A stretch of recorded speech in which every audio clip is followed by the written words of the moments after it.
तो क्या अपना अपना फाइल उठा के स्कैन कीजिए, ठीक है? पहले सूची बनवा लेते हैं सर।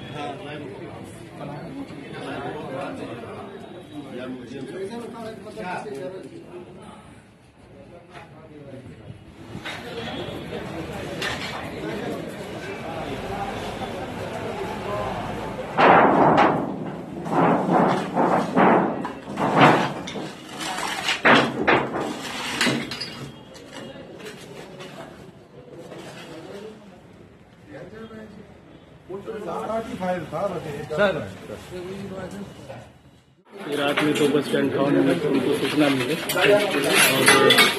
तत्काल पास में जो है जो वाटर सेंटर हम लोग का PSD कार्यालय वहाँ पर वो पानी भर रहे थे। विदिन 30 सेकेंड वो यहाँ पहुँचे। अंदर ऐसा लग रहा था कि बहुत पहले से आग सुलग गई।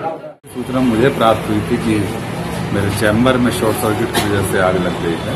तो दमकल और बाकी अन्य कर्मी सभी आ गए थे और आग बुझाने का प्रयास किया गया। तो लगभग जो है कुछ ये कहा जा सकता है कि 4-5 लाख रुपए का सामान जल करके